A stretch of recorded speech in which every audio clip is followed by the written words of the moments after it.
dog. What is up, YouTube? What is up? Come on, dog. Uncle Mike, hey. I thought I was done for the day.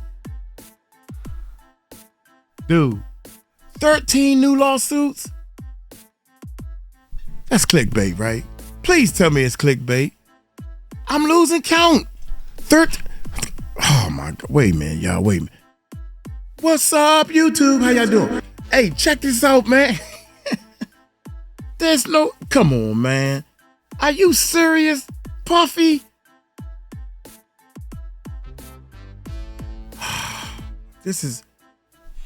How y'all doing, man? Puffy, oh my God, dude. Law and crime, they don't play. Law and crime don't play. We gonna get into this bad boy. How y'all doing, man? Hey, check out our description, man. Descriptions. Become a patron, man. Help support the channel. Uncle Mike has given out food to people in the Philippines. We got a video, and we put more videos up there for the patrons can see and help support. All the money goes to help feed people. Our channel is about helping people. I should call myself Brother Love. Fuck out of here, boy. I'm so mad at him. 13 more people? So you mean to tell people keep telling me, I talked to a dude in the street, man. Oh man, they just want to see a black man go down. Really? How long y'all gonna play that card? When it's black people that's putting the lawsuits out on them. Is that considered black on black crime? Get the fuck out of here, man. What are we gonna do, people? So everybody decided maybe I should put a lawsuit on him and say he raped me too. I want some money. Shit, is that how you get money? Hey, y'all hit that subscribe button, hit that bell. Check out our Patreon, man. I'm doing this whole channel to try to help people. Seriously, man. I'm helping people. I done gave 3 people jobs that couldn't find jobs. I'm turning other people on. I do a lot of stuff behind the scenes, man. And y'all pray for Uncle Mike, man, because I got a headache. I am burnt out. I'm pooped. But we going to get into this, mother. Yeah, we getting into this. So y'all hit that subscribe button. Hit that bell. Shout out to everybody that rock with the echo, and let's check this bad boy. Once again, Sean Combs we're going to talk about, including from a reality TV show contestant claiming she was assaulted by the rapper to a man who claims he was abused when he was 14. The allegations are deeply disturbing, and we're going to break down the details and the law related to each of these new suits for you right now. Welcome to Sidebar, presented by Law and Crime. I'm Jesse Weber. What's up, Jesse? Jesse cool, man. We have a number of new lawsuits that were just filed against Sean Combs that we got to talk about. Adds to the legal predicament that he finds himself in. I mean, not only is he already facing a multitude of lawsuits, but again, he's currently awaiting trial on federal sex crimes charges that's going to happen in May. So we have 13 new lawsuits. Let's get into them. So the first one is filed in New York State Court, and it was filed by a woman named 𝗟𝗜𝗡𝗞𝗦, suing Sean Combs and related bad boy and Combs corporate entities. So we go back to 1995 when this allegedly happened, when Benitez says she was 20 years old, living in New York, a sophomore at NYU, was working for Pepe Jeans. It's apparently a sister brand to Tommy Hilfiger that was run by Tommy's brother, Andy. And she claims that is when she was introduced to Sean Combs, when Andy Hilfiger apparently invited her to a party at a restaurant. Now, it's interesting because she provides the address of the restaurant in the complaint, but doesn't give the name, maybe doesn't recall the name. Right now, by the way, if you look up 110 Waverly Place, it's called Babbo. Not sure if that was the restaurant back in 1995 or if the address is even correct in this complaint. Just interesting to think about. But anyway, she claims that Combs was there, offers women, including Benitez, alcoholic drinks. She declined, saying she didn't drink. So then she claims Combs then offered her a non-alcoholic drink. She says yes, again, being assured by Combs that it didn't have any alcohol in it. However, according to Benitez, right after he allegedly gives her that drink, Combs allegedly groped and fondled her breasts, her buttocks, and her private area under her clothes, to which she claims she pushed him away, voiced her non-consent to this. Yet, she believes her drink was laced with drugs, including GHB. Now, this is a claim that is very consistent with many of the lawsuits that we've seen before, right? The spiking of drinks or lubricants with drugs to make victims or alleged victims compliant. And she claims that she ended up passing out. Y'all know, everybody knows beyond a reasonable doubt that putting something in somebody else's drink is wrong. It's wrong as two less shoes. You got too many people pointing the finger at Puffy and talking about these drinks. And when she wakes up in a cab hours later, doesn't know how she got there, said the fare was already paid for, her address was provided to the driver, so the allegation would be who would know where she lived, who would put her in this car. And she also claims that her clothes that she was wearing to the party, they were missing. So she was wearing the gym clothes that she had in a bag that she took with her to the party. And also, she claims her driver's license had been taken out of her wallet, was in her bag. So allegedly somebody changed her, moved her stuff. And this is important. She claims she had pain in her private area. So she believes that she was assaulted. Now, on a defense note, I will just say they could argue, how can she be certain she was sexually assaulted and by whom if she doesn't quite remember what happened? But obviously, there are successful civil lawsuits and prosecutions, even in episodes of drugging, where the victim doesn't remember every detail. By the way, this episode took me a long time to write, 13 lawsuits. And by the way, we are doing multiple sidebars a day. So I'm very busy. I'm always running around. But I will tell you what, our amazing sponsor, Upside, just made my daily life, buying daily essentials as I go about my day, a real treat. You see, Upside or scan the QR code on screen. Indictment states defendant Combs' description of alleged because you get an extra 25 cents back on every gallon of your first tank of gas. Now, putting that to the side, this is interesting. After this description of alleged events, she then references Sean Combs' indictment from September 2024. And it says, the indictment states defendant Combs' physical abuse was recurrent and widely known. Not only were defendant Combs' criminal enterprise entities aware of his misconduct, these entities actually enabled his criminal behavior through employees, resources, and influence of the multifaceted business empire that defendant Combs led and controlled, creating a criminal enterprise whose members and associates engaged in and attempted to engage in, among other crimes, sex trafficking, forced labor, kidnapping, arson, bribery, and obstruction of justice. Specifically, the indictment states defendant Combs used certain employees, including his security staff, to enable sexual assault. So in other words, the reason I believe they're including all of this about the indictment, and again, he's facing sex trafficking charges, racketeering charges, transportation to engage in prostitution. But the reason I think they're including this is to say, in other words, that's why the corporate entities are now named as defendants in this lawsuit, and how this alleged assault may have been carried out with the help of others.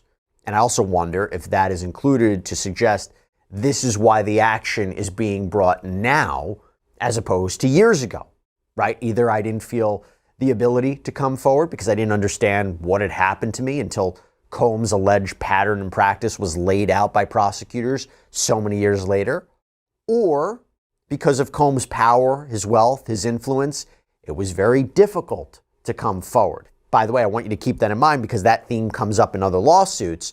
But aside from what could be an issue of credibility for Ms. Benitez, if this goes to trial and she testifies and is questioned by Combs' counsel, why'd you wait so many years to come forward if this allegation was true? Aside from that, the law actually seems to support this action and where it won't be blocked by the statute of limitations. Why do I say that?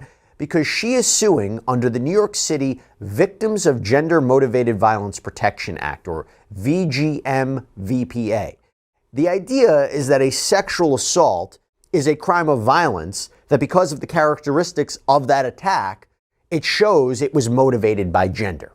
And this specific law provides a 2-year look-back window to sue alleged abusers and those who aided or enabled that abuse, no matter how far back the alleged incidents happened, meaning if they were otherwise time-barred, you can still file a lawsuit. You just need to file it before March 1st, 2025. So this was filed February 27th. Actually, that's maybe why we're seeing an influx of so many lawsuits against Sean Combs before that deadline.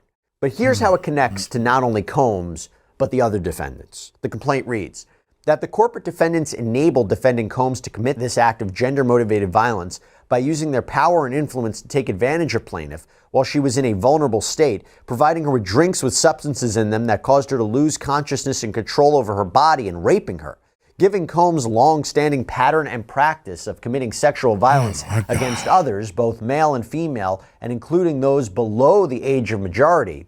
The corporate defendants knew or should have known of the defendant Combs' propensity to engage in gender-motivated violence and did nothing to stop defendant Combs and his entourage from continuing to do so.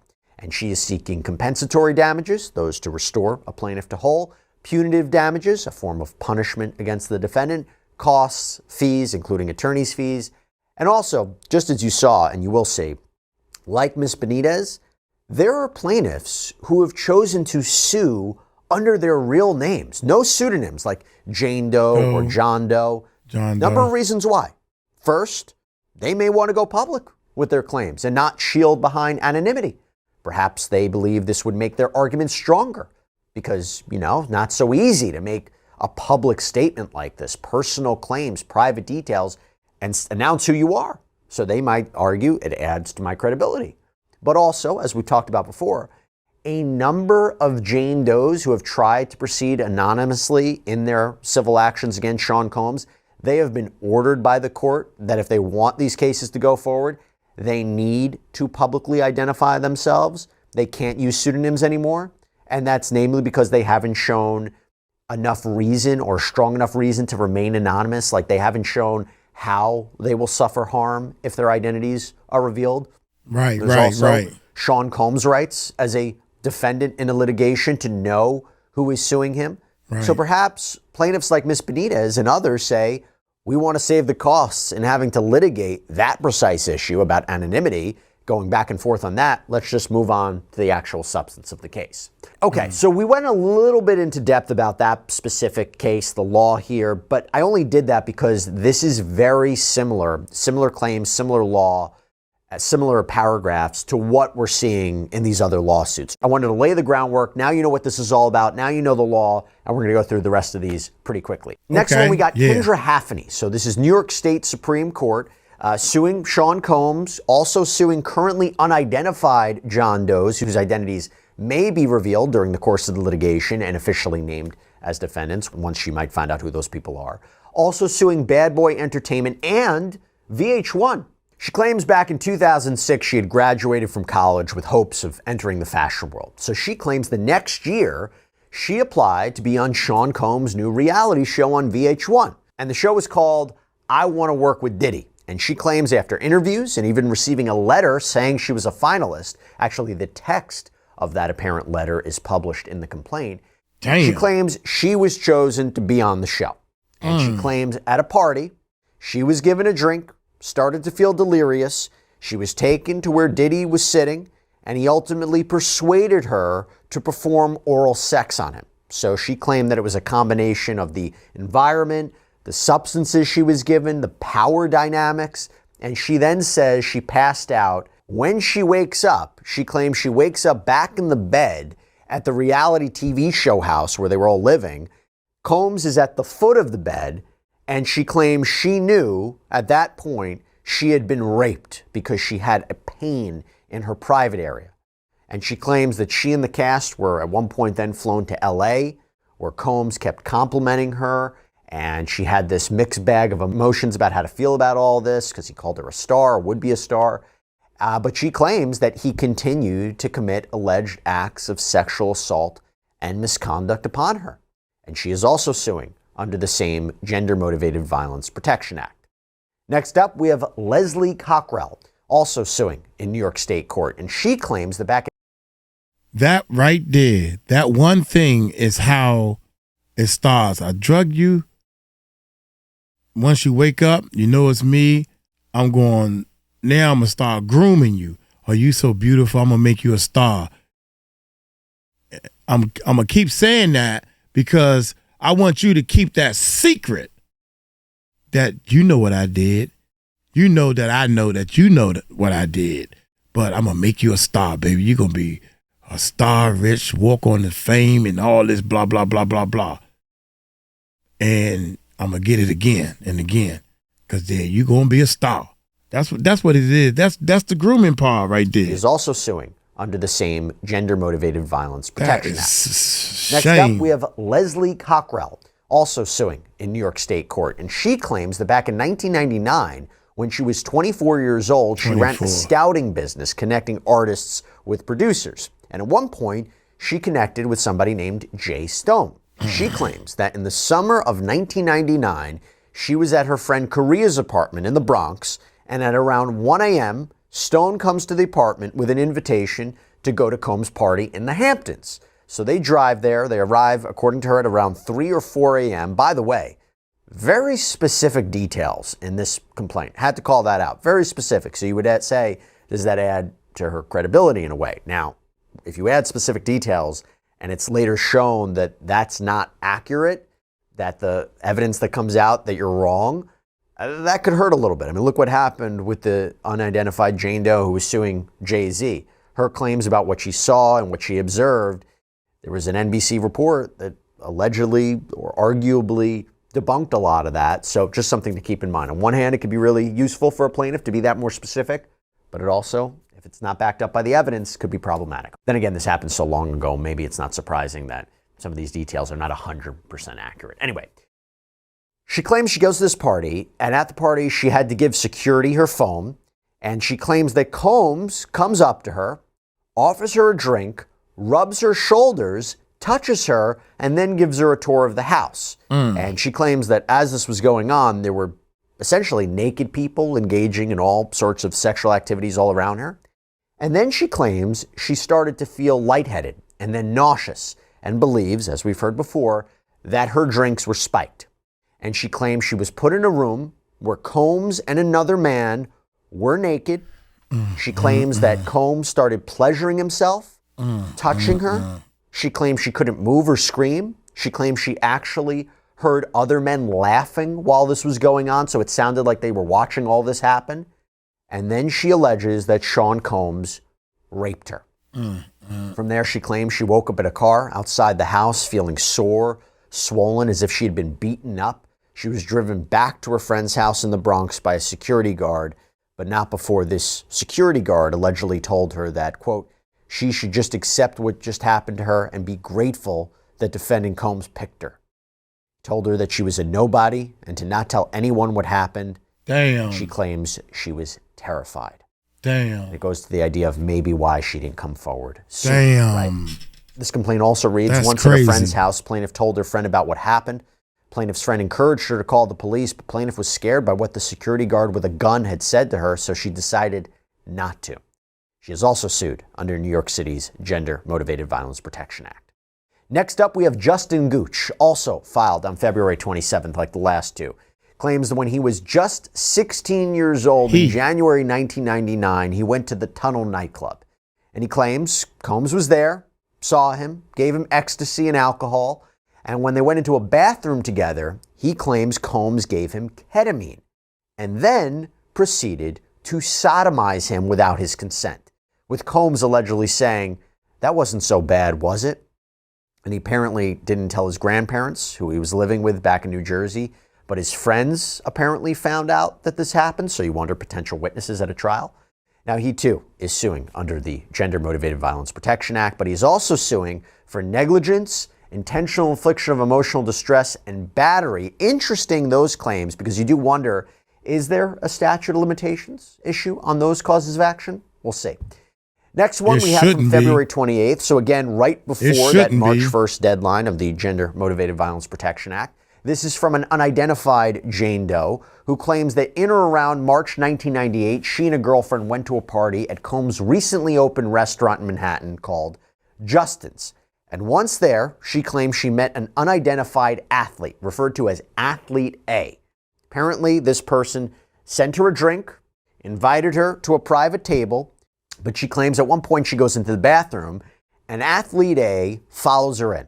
Now they start flirting, they start kissing. She essentially saying this is all consensual, but then she claims an angry Sean Combs started banging on the door, came into the bathroom, shut the door, locked it, and proceeded to try to force Jane Doe to perform oral sex on him, again, while the Athlete A is present. Now, according to her, Athlete A did try to intervene, but Combs got angry at him. She was able to run out, but according to her, Combs then instructed one of his associates to spray champagne on her. Now, the fact that this person is identified as Athlete A, I think it seems fair to say she knows who this person is. And is it possible that there's something going on behind the scenes where there's an effort to subpoena this person as a witness to testify on her behalf before publicly identifying him? Maybe. Also, she is suing under the New York City Gender Motivated Violence Protection Act. Next up, we have another Jane Doe, also suing in New York State Court. She claims that in 2007, she was 18 years old and was working at the Enclave Inn in the Hamptons when she claims she was approached by an individual who said that they were connected with several high-profile people and invited her to one of Sean Combs' infamous white parties at Combs' East Hampton home. Here we parties go. where everybody dresses up in white attire and there's celebrities all around. So she and a friend apparently go, and according to her, they had to sign some sort of document, maybe an NDA, and she claims that powder, pills, drinks, they were all being handed out. And even though Jane Doe claims she and her friend didn't really want to partake in any of this, she claims she was essentially forced to take a drink, and after about 20 minutes of taking a sip, she began to feel off and, quote, loopy and off balance. Damn. Now, this is interesting because what I'm about to describe to you is an account not from Jane Doe, but this is apparently according to Jane Doe's friend. So seemingly a key witness, the key witness here in this case, if this should go to trial. Now, apparently this friend was worried about Jane Doe, tries to call a taxi to pick them up, but apparently there was poor cell phone reception, which she claims was suspicious. So she puts Jane Doe on a couch and goes outside to try to call a taxi. The complaint reads, approximately 15 minutes later, Doe's friend returned to find a horrific sight. Doe unconscious, surrounded by Combs and 3 other unidentified men. Doe's clothes had been removed with only her bra remaining. One of the men was on top of Doe, while another was lifting her head to his groin in an attempt to orally sodomize her. Doe's friend, upon seeing her friend unconscious, naked, and being heinously exploited, immediately ran inside the room, yelling and pushed the man on top of Doe off of her. All 4 men, including defendant Combs, quickly disappeared back into the party. Her friend began slapping Doe's face and shaking her in an effort to wake her from an unconscious state. When Doe finally regained consciousness, her friend helped her find her clothes, put them on, and the two immediately tried to leave. The 2 young women slowly made progress towards the exit, with Doe relying heavily on her friend to both stand and walk. When they reached the door, a man stepped in their way, blocking the path to leave. He reminded them of the, quote, legal documents they had signed when they arrived, stating, what happens at this party stays here. Doe and her friend left the property, were able to get a taxi. Once inside, Doe slipped back into unconsciousness almost immediately. Doe's friend helped get them back to her house. Doe and her friend did not report the incident to the police or their parents due to their fears of retaliation from defendant Combs. Moreover, they were concerned that no one would believe them because of defendant Combs' status as a celebrity. Also, a lawsuit under New York City's Victims of Gender Motivated Violence Protection Act. Next up, we have another Jane Doe. Claims that in 2006, when I keep putting the thing on the wrong side, man. I'm sorry. This one case, even though they Jane Does and everything, it's 2 of them. Okay? Think about that, y'all. So you got your girlfriend explaining what happened to the other girlfriend that ran out to call. She ran out and called and all this type of stuff. To me, this might be a real tight case. So far, out of all this stuff I done heard, Uncle Mike done heard, I think this might be the one. Yeah, this is gonna be an important one because it's 2 of them. The witness, the collab day story or whatever the case may be. That's just my opinion. Y'all let me know what y'all think in the comments and everything. A celebrity. So Also a lawsuit under New York City's Victims of Gender-Motivated Violence Protection Act. Next up, we have another Jane Doe. Claims that in 2006, when she claims she was in her 20s, she and others went to the famous 40-40 Club. And she claims Combs was there, sent over drinks, and after drinking them, again, she began to feel woozy. She goes to the bathroom when all of a sudden she alleges Combs busts in, tries to force her to perform oral sex on him, fondles her. And now let me read you the rest from the complaint because I don't think my description is going to do it justice. Quote, Doe began screaming for help. Enraged and true to character, Combs shouted, "I'm Puff Daddy. I get what I want. I have the keys to the city and I know you want it." Doe continued to resist, screaming no and help. However, due to the loud music from the club speakers, no one heard her. Suddenly, the main bathroom door opened again. Distracted, Combs briefly looked away. Realizing the opportunity, Doe shoved him against the stall door and ran past him out of the bathroom. As she exited, she noticed one of Combs' bodyguards, a known associate regularly involved in his illicit behavior, standing outside. Doe fled the club, disheveled, terrified, and emotionally and physically traumatized. Her life has never been the same. Also suing under the Victims of Gender-Motivated Violence Protection Act. Next, another Jane Doe, New York State Court. This happened allegedly in 2001. She claims that she went to a nightclub, saw Sean Combs' bodyguard, Joseph Sherman, there, who actually was accused, by the way, in a different lawsuit by a woman named Talia Graves of raping her alongside Combs, okay? But anyway, this Jane Doe claims that Sherman was romantically involved with one of her friends, and after several hours at the club, when she wanted to leave, Sherman had offered to give her a ride home. But he claimed that he needed to first stop at his apartment to pick something up. But Jane Doe claimed she needed to use the restroom, so Sherman allowed her to come back upstairs to use the restroom. But she claims after she walked out of Sherman's restroom in his apartment, he was completely naked, ordered her to remove all of her clothes. She says she refused, and she claims that he then took out a gun, and out of fear, Jane Doe goes into his bedroom, and he allegedly rapes her while holding a gun to her head. He then apparently drove her home, but she allegedly told him to drop her off a few blocks away so he wouldn't know where exactly she lived. Now, this is a very heinous and scary account, clearly, but you could see how a defense attorney would say, you were the one who went into his apartment, you offered that, he didn't offer to bring you up there, that perhaps this was maybe all consensual, that there was no gun, let alone maybe none of this happened. We'll see. Now, the reason she's suing Sean Combs and his businesses for this, since after all, Combs had no direct involvement in this alleged attack, the reason is because, and this is listed out in the complaint, is that Sherman allegedly utilized his connections with Combs to, quote, lure Jane Doe to his apartment. That Sherman's alleged conduct was directed and encouraged by Combs, that the Combs entities enabled him to do this. Now, the counter-argument to that would be, even assuming this is all true and this happened, Sherman wasn't acting in the scope of his employment, that this was an independent action, and therefore neither Combs nor his businesses should be on the hook. Next up, we have a John Doe who claims that he became affiliated with Sean Combs because he operated a clothing brand that the rapper became interested in because, remember, Sean Combs had the brand Sean John, and that John Doe's company could supply denim and other fabrics that would be useful to Sean John. Now, he claims that Combs would verbally harass him and grab his buttocks on several occasions, and that more specifically, in the summer of 1998, he attended Combs' white party in East Hampton, and Combs allegedly groped his buttocks and twisted his nipples. And John Doe claims that he succumbed to this alleged assault because he was afraid if he spoke up or stopped this, it would jeopardize his business relationship with Sean Combs, potentially lose millions and millions of dollars in revenue. But he also claims there are other instances of physical, sexual, and emotional abuse, but doesn't really go into further detail about what those are, also suing under New York City's Gender-Motivated Violence Protection Act.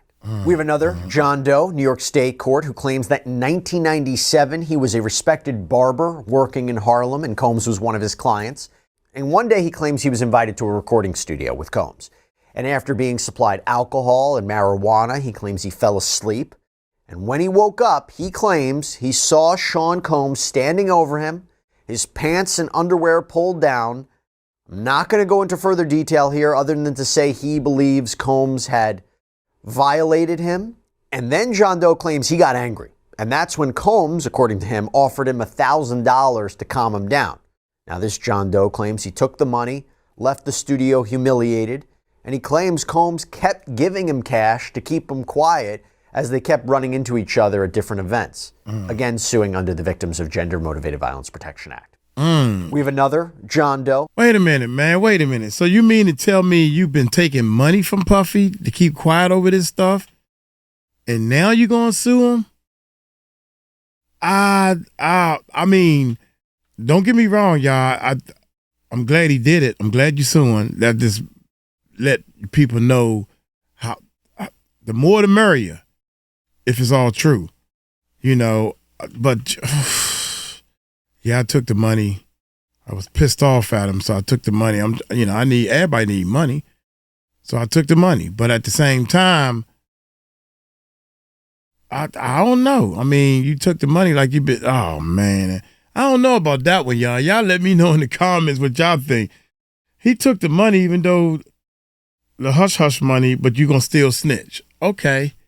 I guess that's allowed in the R. Him cash to keep him quiet as they kept running into each other at different events, again suing under the Victims of Gender-Motivated Violence Protection Act.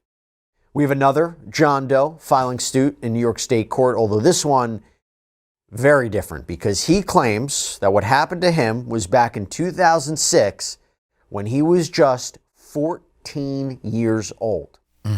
Claims he was visiting a hotel near Madison Square when Combs walked in, recognized him because, according to John Doe, his father had had business dealings with Sean Combs. And from there, he claims Combs invited him to his hotel room to, quote, party. So he goes there, and that's when Combs allegedly offered him a drink. As you've already seen already from the other suits, John Doe claims he was slipping in and out of consciousness and claims that when he woke up, Combs was sodomizing him, 14 years old. And he also says that this was being recorded. Now, he claims he didn't report what happened to authorities or his family out of fear that he felt powerless. Again, suing under New York City's Victims of Gender-Motivated Violence Protection Act. Another John Doe filed a lawsuit in New York State Court. He claims back in 2003, at 19 years old, he was working as a DJ for private parties. And that year, he gets a job working at Combs' white party. And he says at one point at the party, a man he believed to be security brought him drinks, started to feel lightheaded, began to feel woozy after 3 drinks, and he recalls a man carrying him into a bedroom. From there, he claims he felt his pants being removed, that there were 4 men in the room, including Combs, and he goes on to allege that he was fondled, he was groped, he couldn't fight back, and then he was sodomized by multiple men, including Sean Combs, with one man allegedly sitting on his back to hold him down. Claims he wakes up the next morning, tries to leave, but according to him, he's stopped by the man who had been giving him drinks the night before, and this man allegedly told John Doe that if he ever spoke a word about what happened, quote, no one would ever find his body. Damn. Also suing under the Victims of Gender-Motivated Violence Protection Act. Final lawsuit. Damn. This one is a little bit different, so we saved it for last. So this is now filed on behalf of 7 plaintiffs: Latasha Forbes, Billy Cummings, Ian Fearon, Ahmad Jenkins, Fallon Matthews, 𝗗𝗢𝗡𝗞𝗦, and an unidentified Jane Doe. And they have named Combs, his affiliated companies, Christina Coram as defendants. By the way, we haven't seen her mentioned in a suit in quite some time. I believe the first time we heard about her was during Rodney Little Rod Jones' lawsuit against Sean Combs, the former music producer who sued him. Coram has been described as Combs' chief of staff at Combs Enterprises. Also named as defendants are Universal Music Group, Warner Music Group, Artists Records, and Zimbabwe Recording. And the complaint reads, at all relevant times, Combs was a serial sexual assaulter of victims by, among other things, drugging and intimidating them so that he could engage in sexual acts with said victims without their consent, raping victims, forcibly touching victims, and or forcing victims to engage in sexual acts with him without their consent. Sean Combs was known by the institutional defendants and Ms. 𝗟𝗢𝗡 to engage in open and notorious violent behavior directed at men and women, including sexual assault. Ms. 𝗟𝗢𝗡 witnessed, facilitated, and or covered up Combs' abuse of men and women as part of her employment with Bad Boy and or the other institutional defendants. The institutional defendants and its agents, employees, servants, and or representatives failed to report Combs' behavior or assaults or prevent him from continuing to assault victims like plaintiffs. So you see how they're trying to hold them all liable. Oh, and then let's mention Jones, by the way, because he's mentioned in this complaint. For example, quote, former Bad Boy producer Rodney Little Rod Jones has stated publicly that when Combs assaulted him, the chief of staff at Bad Boy, Christina 𝗟𝗢𝗡, excused the assault by responding that this was Combs' way of showing love, demonstrating a known and long-standing pattern of conduct that was accepted, encouraged, and ratified by Bad Boy. Rodney Jones compared the relationship between Combs and 𝗟𝗢𝗡 to that of Jeffrey Epstein and Ghislaine Maxwell. He sure did. He made that comparison. Now, with respect to the individual claims in this lawsuit, this is what it says. In or around 1994 at Bad Boy's premises in New York, Combs coerced Latasha Forbes, then approximately 17 years old, to drink a beverage, causing her to become intoxicated, after which he violently raped, sodomized, and sexually battered Miss Forbes and induced others to rape and sodomize Miss Forbes. In or around 1995, at a New York video shoot for Bad Boy artist the Notorious B.I.G., Combs violently molested and sexually battered Billy Cummings when she was approximately 14 to 15 years old. In or around 2003, in Combs' New York apartment, Combs violently sexually assaulted Ian Fearon and forced Mr. Fearon to masturbate and fellate him when Mr. Fearon was approximately 19 years old. In or around 2004, at an industry party hosted by Combs in Combs, Florida residence, Combs sexually battered and inappropriately groped 𝗗𝗢𝗡𝗞𝗦 when she was approximately 23 years old. In or around 2004-2005, at a Bad Boy launch party in Florida, Combs inappropriately groped and sexually battered plaintiff Ahmad Jenkins when he was approximately 18 years old. In or about 2010, at an audition for Making the Band, plaintiff Jane Doe was given a beverage which, upon information and belief, contained an unknown intoxicant without her knowledge, after which she was groped, sexually assaulted, and raped by Combs. In or around 2014, Combs sexually assaulted and battered plaintiff Fallon Matthews in Illinois while Miss Matthews was intoxicated. And again, the allegation is that 𝗟𝗢𝗡𝗞 and the employees and agents of the corporate entities they facilitated, enabled, or participated in the alleged sexual abuse. And the reason they may have chosen to file all together, I mean, usually you see it if all the plaintiffs, all their claims, they were harmed by one common event or incident at one time. Doesn't always have to be the case. So there is an argument that there is a strength in numbers for a jury, especially for a sex trafficking claim that I'm going to mention in a moment, but also judicial efficiency, maybe combining resources. But they are suing under multiple theories, multiple causes of action. So again, New York City Gender Motivated Violence Protection Act, but also assault, battery, false imprisonment, both intentional and negligent infliction of emotional distress, negligence, negligent hiring, retention, and supervision, and also violation of New York State's sex trafficking law. That allows victims of sex trafficking to file suit. Quote, Sean Combs ran a sex trafficking ring that lured in victims to sexually abuse, assault, batter, drug, and rape them that was enabled, facilitated, and or participated in by the institutional defendants and Christina 𝗟𝗢𝗡𝗞𝗦. Agents, employees, servants, and or representatives of the institutional defendants, including but not limited to Bad Boy CEO Christina 𝗟𝗢𝗡𝗞𝗦, also took part in the sex trafficking ring by providing Combs with power, authority, staff, and resources to lure in young men and women and sexually assault, batter, drug, and rape them as set forth above for the advancement or financial benefit of the institutional defendants and Christina 𝗟𝗢𝗡𝗞𝗦. In other words, keep Sean Combs happy, we all benefit. Now let me make one final point. All of these lawsuits describe very disgusting and heinous conduct. That's clear. That's clear. However, still becomes a question of, can they prove this happened? Many of these accounts occurred years and years ago. So even though technically they may be able to bring these claims, these lawsuits, can they win? Will they be able to get supporting documentation? Or will it rely solely on the alleged victim's testimony? Will they be able to subpoena the people who were around to allegedly participate in or facilitate this alleged abuse or saw what happened? Now, I imagine Combs will also challenge whether any of these accounts actually states a claim. We see this in an initial motion to dismiss. So even if you take everything as true, does it fit into the New York City Gender Motivated Violence Protection Act or any of the other claims that are being asserted? And again, that specific law is a relatively new law. So we see that many times in many cases, trying to get the case dismissed right at the outset. Common litigation practice. Also, statute of limitations issues on certain claims, as I mentioned before. And I will say this to remind everyone, Sean Combs, even though he's been accused of the worst imaginable sexual assaults you can imagine, he has not been found guilty in a court of law with respect to this. He has not been found liable in any of these sexual assault lawsuits. He's innocent until proven guilty. So let's see where all of this goes.